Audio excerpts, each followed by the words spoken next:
Hello' everyone, কি খবৰ আপোনালোকৰ? আৰু মই এইটো জিৰ'লৈ ফুৰিবলৈ যোৱাৰ ব্লগ হয়।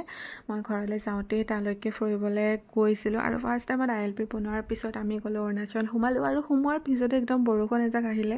তো বৰষুণ দিলে অকণমান ইয়াত অৰুণাচলৰ ৰাস্তাটো অলপ মোৰ ভয় লাগে, যিহেতু লেণ্ডশ্লাইড হৈ থাকে আৰু ৰাস্তাটো অলপ ভঙা, অলপ বেয়া আছিলে আৰু চ' অকণমান প্ৰব্লেম হয় ছামাৰ ছিজনত বিশেষকৈ, কিন্তু ঠাণ্ডা দিনত একো প্ৰব্লেম নাই। আৰু জিৰ'ৰ যোৱা ৰাস্তাটো বহুত ধুনীয়া, কিন্তু সেই যোৱাৰ আগৰখিনি অলপমান বেয়া হয়, সেইকাৰণে অলপ ভয় লাগে।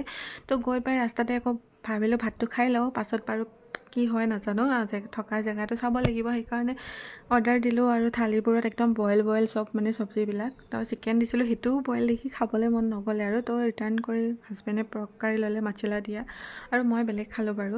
তো খাই মেলি আহিলোঁ কাছাৰ ৰিজৰ্টলৈ। সকলোৱে হয়তো গমেই পায় জিৰ'লৈ যোৱাসকলে, এই কাছাৰ ৰিজৰ্টখন বহুত বেছি ধুনীয়া হয়, ষ্টে কৰিবলৈও মানে ভাল বুলি কোৱা শুনি গ'লোঁ। তাতে আমি অলপমান টাইম স্পেণ্ড কৰিলোঁ, ফুৰিলোঁ, কিবাকিবি খালোঁ, আৰু ওপৰৰ পৰা বহুত ধুনীয়া ভিউবিলাক।